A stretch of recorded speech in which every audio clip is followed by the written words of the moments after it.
Hello everyone, welcome back to episode 77, and I always like it when an episode is on a double number. This time it's the number 7, which is the number of luck, meaning that wonderful things are about to happen, and I love that for us.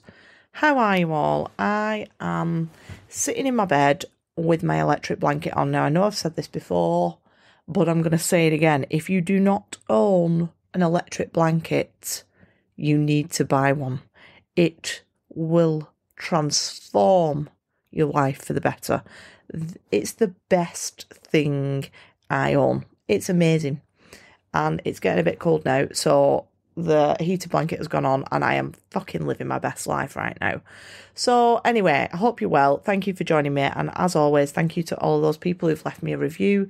It really, really helps me to grow the pod, so I appreciate every single one.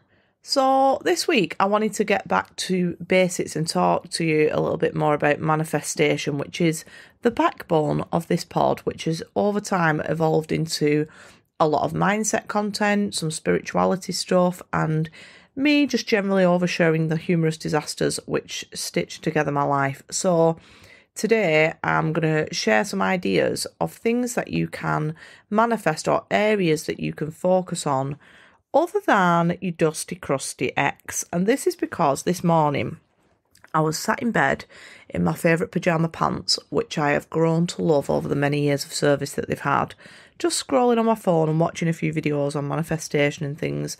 And I realised that it was time to let them go, because the small hole that was in the arse of them has become so big that I'm basically wearing chaps at this point. And it got me thinking about how we hang on to things when we could be manifesting better.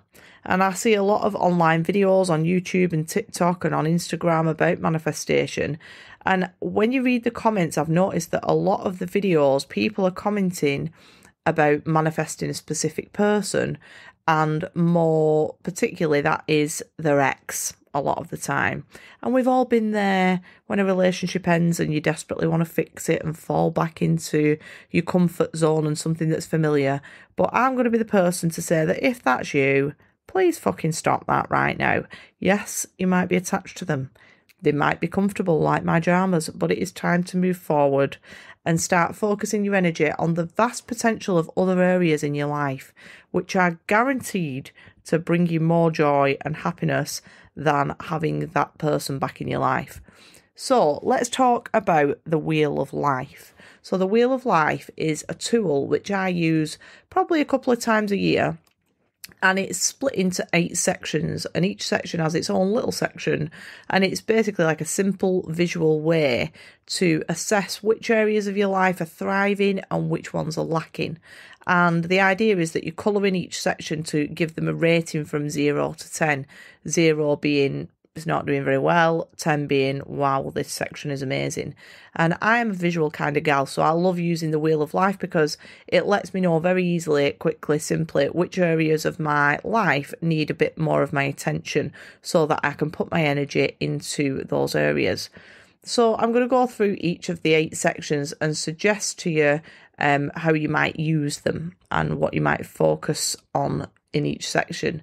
And before I start going through those, I just want to remind you of what manifestation actually is. You are manifesting every single second of every day through the dominant thoughts that you're having and the choices that you're making as a result of those thoughts.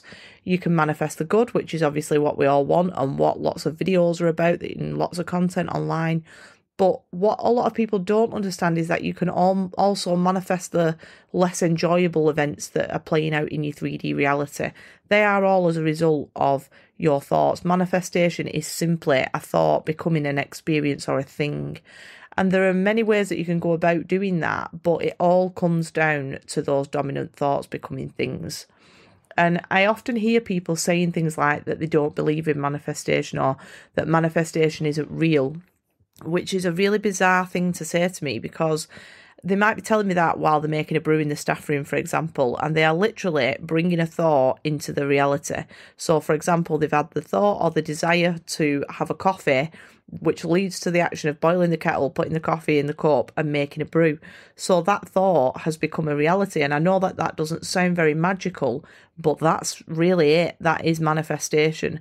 And the only reason that people struggle to manifest bigger or more significant objects or experiences is that there is more resistance to them, because they hold this belief that they are worthy of drinking a coffee, but that they're not worthy of having like the dream car. And I'm including myself in that, because every single one of us has got these limiting beliefs which stand in between us and our manifestations. And the deeper the belief that we can or can't have something, the more we will take action to provide evidence to support that belief that's in our subconscious. And then the easier or harder it is to bring that experience into your 3D reality.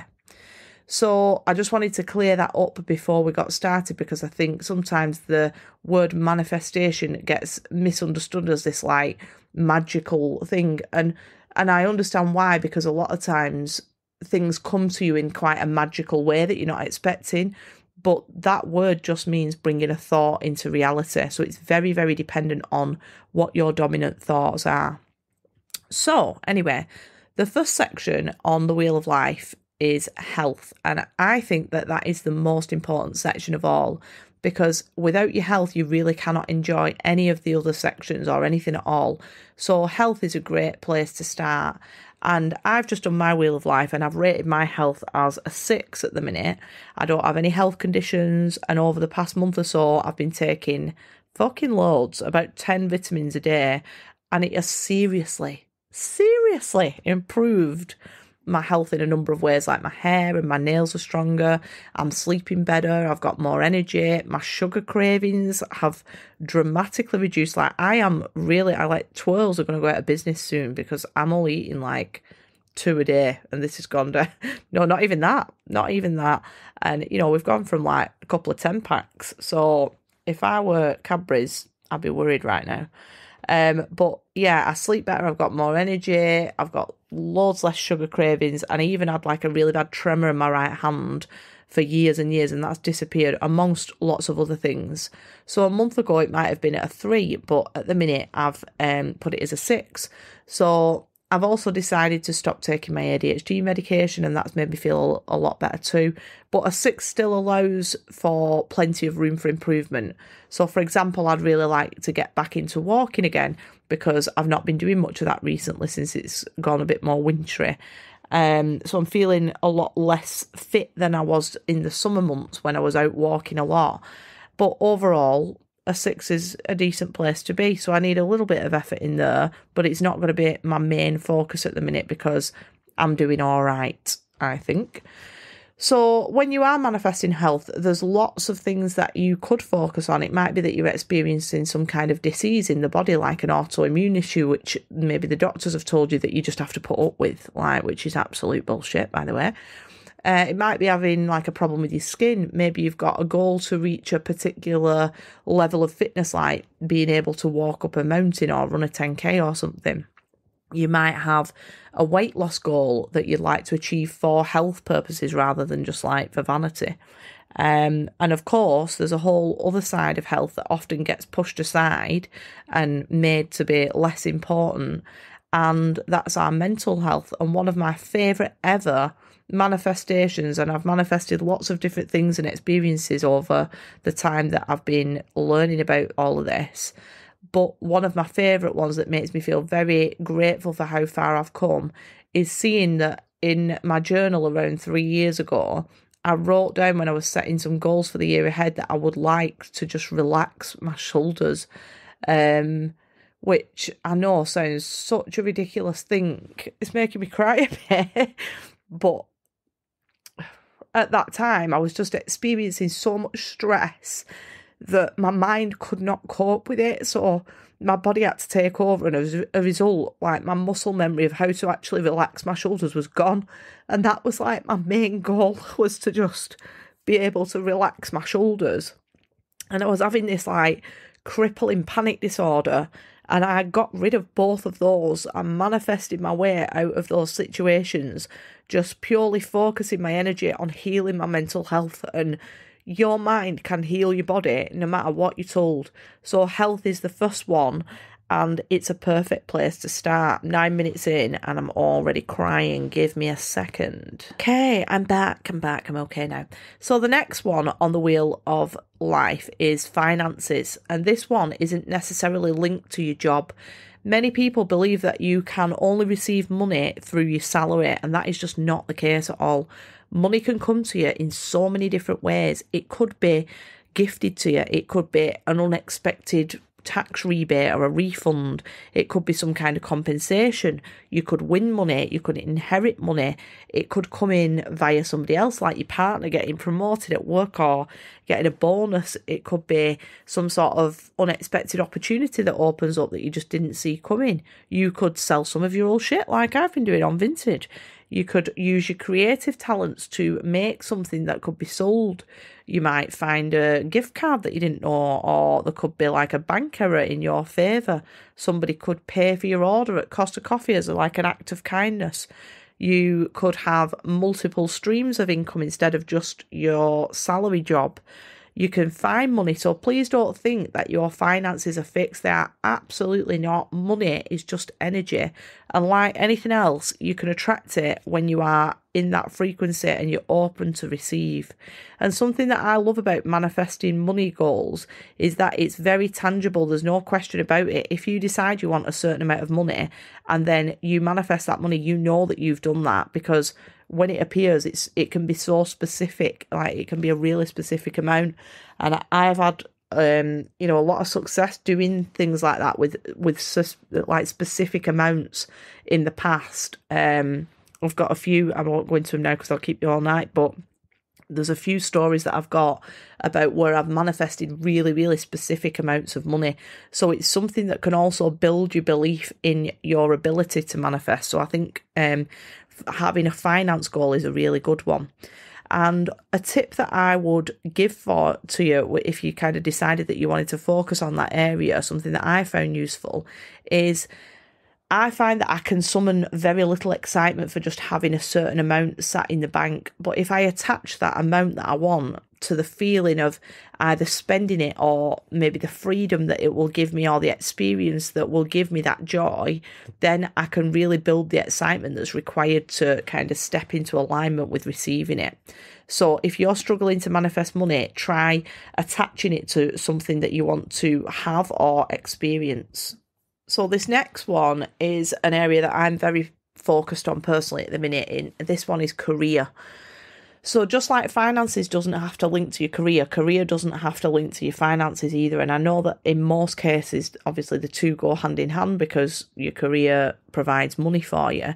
But you can be manifesting money left, right and centre through different sources, whilst also having a career that you feel fulfilled in, a career that you feel really happy in. And that could be something like, I don't know, like having your own little tea room or even like running a charity. So you don't have to be bringing in a fortune to feel like you're scoring really highly on the wheel of life in the career aspect, because what you're looking for is the feeling of fulfillment and the feeling of purpose and alignment. Oh, somebody's messaging me. Oh, another one. Very popular tonight.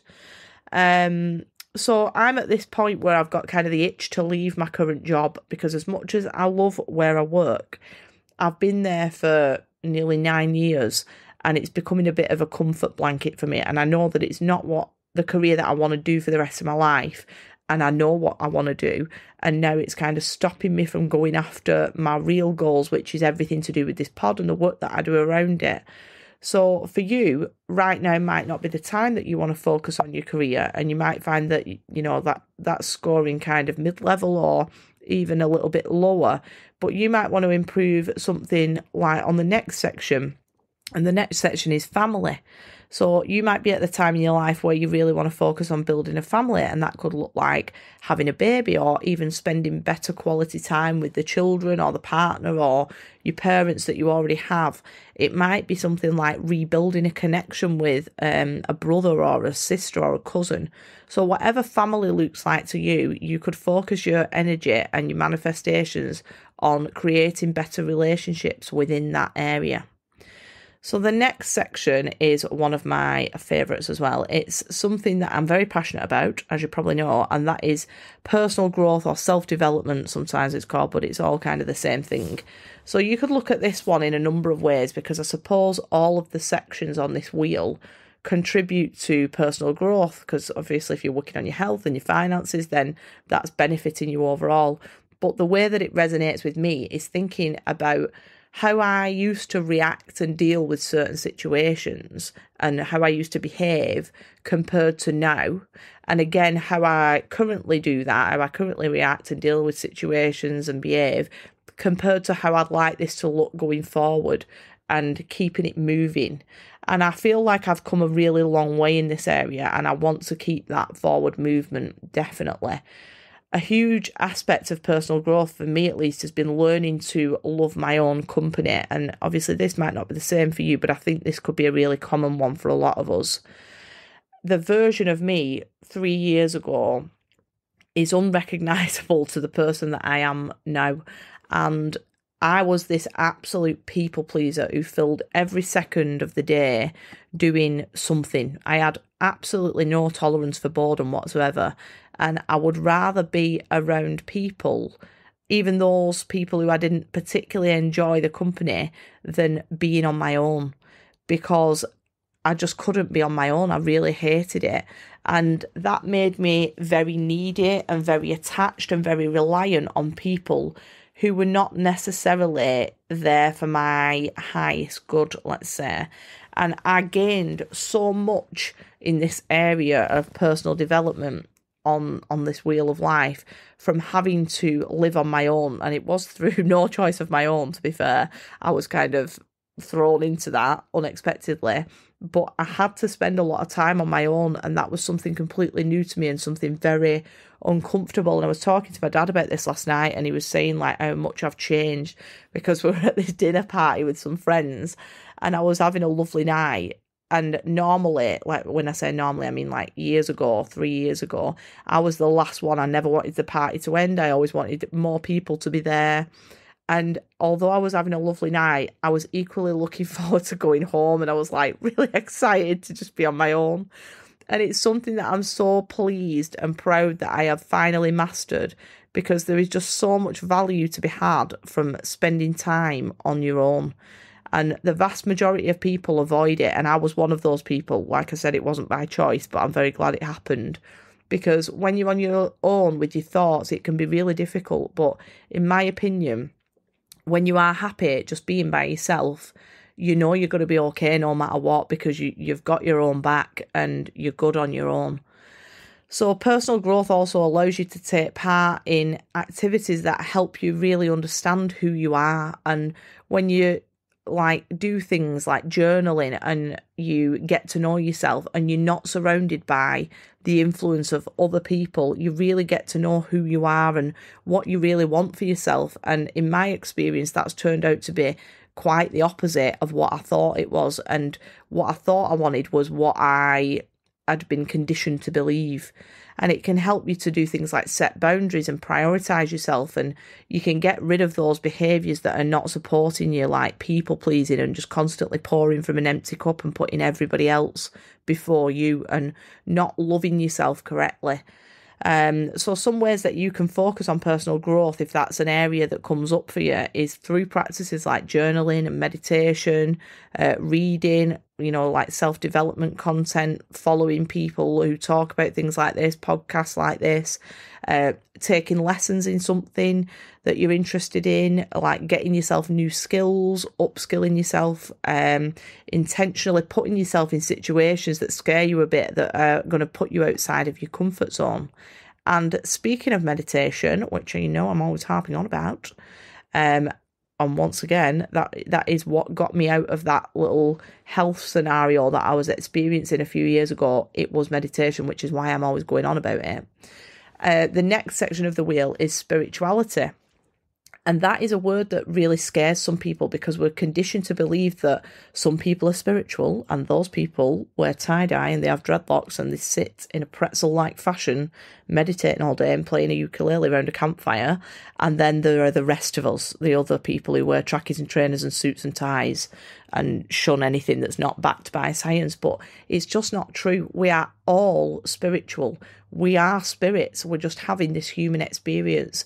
The only difference is that when you become a little bit more open to it and you explore it a bit more and you kind of wake up to the fact that we are spirits, we are more than just this human form, you do tend to stop conforming to the social norms. So you might, start getting a bit of a thing for tie-dye and appearing slightly more hippie in your aesthetics. But spirituality is not something that is just bestowed on these chosen few, although it is often represented like that. You do get some kind of spiritual knobheads who like just think that they are higher than the others, and that isn't correct. They're not doing it right. It's for everyone and nobody is excluded. And once you stop being fearful of it and connecting to it, your life will improve dramatically. Having said that, there is a lot of weird banging shit going on in my house as I'm recording this. I don't know if you can hear it, but there's a whole lot of banging going on. And I'm just choosing to ignore that because it's almost midnight. It's Halloween month. And I just don't have the energy to be fucking around with ghosts right now. So I'm just going to pretend that I have not noticed this little paranormal party that's going on 10 foot away in the living room. Because I have asked for it. I invite it. But no thank you, sir. Not today. But anyway, developing that connection to spirit and to the universe, to your higher self, your intuition, they're all going to benefit you because you are, in my opinion, I feel like I am surrounded by this team of beings that is just there to help me and guide me, and it's so comforting. Do you know what I mean? It's really, really comforting to feel like that.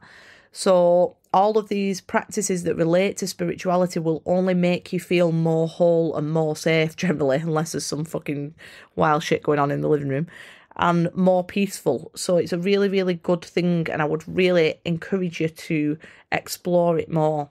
But it's not all kind of love and light what people think it is. People think it's just like, oh, you get a couple of rose quartz and sage a bit, and it isn't that. I mean, I also thought that at one point, but I have been through some deep shit over this time that I've been working on that area. And some of it is really fucking hard. But if you are willing to do that work and go through that, the rewards of connecting with your spirituality are endless. So if spirituality is an area that you'd like to explore more, there's a lot of information out there. You can start small. You could just do a short meditation. It doesn't have to be anything too crazy. Without doubt, the best way to access that part of your being is meditation, because it allows you to temporarily disconnect from your human form, because you're not using any of your senses. You're just sitting in your spirit form and exploring what's going on in that dimension. So maybe you'll discover that you're a bit of a witch like me and become interested in things like divination tools like tarot and pendulum boards. You might really connect with things like sound baths and frequencies. There's so much to explore within that section. So just choose something that interests you and learn a little bit more about it. Try it out and experiment and open yourself up to new experiences. But remember, it is not something to fear or feel weird about. It's just another aspect of you. And in fact, it's the main aspect of you. So you're just getting to know yourself more. So the next area is love and relationships. So I interpret this as romantic relationships, but also friendships, because I get a lot of love from my friends. They're very important to me. And these are the people, our romantic partners and our friends, that we're going to spend the most time with during our lives. And good relationships and friendships which involve reciprocal love are, of course, going to bring us a lot of joy. So we want to get these areas right. Once again, if this is an area that you're scoring low in and you decide to focus your manifesting energy on that, please don't make it your dusty, crusty ex. Be open to something new. They are your ex for a reason. They are the equivalent of my comfy pyjama pants that have got a hole in them the size of my full arse cheek. Sorry about my phone, it keeps going off. There's something missing, and you are worthy of better than that. So don't settle for something that isn't right. And my advice to you would be to focus first on manifesting really great friendships with that love in them. Not just the type of friends that you can socialise with and get pissed with, but the sort of friends who really want the best for you and who are going to hold a safe space for you to be vulnerable without any judgment. And once you've got those people in your life, you'll be in a much stronger place to bring in the right person romantically, and you're not going to just be tempted to settle for something less than you really desire and what you really deserve just because you don't want to be on your own. And the final and most fun one of the Wheel of Life is recreation. So what experiences would you like to enjoy? The possibilities for this section are endless. It's all just about having fun. But for me, the first thing that springs to mind is travel, because we live on this enormous, beautiful planet, and I, for one, want to make sure that I explore it. So I have a lady in my life, my Auntie Anne, who is my granddad's sister, and she is now in her 80s. And wherever she goes, I don't get to see her as often as I would like, because she doesn't live very close to me. But when I do see her, wherever she is the most young and the most vibrant energy in the room. She's just so bright and colourful and as a personality. And she's had such a full life. She's not had an easy life. She's had a lot of hardships along the way. But she is just my ultimate life goals, because she's seen so much of the world and done so much.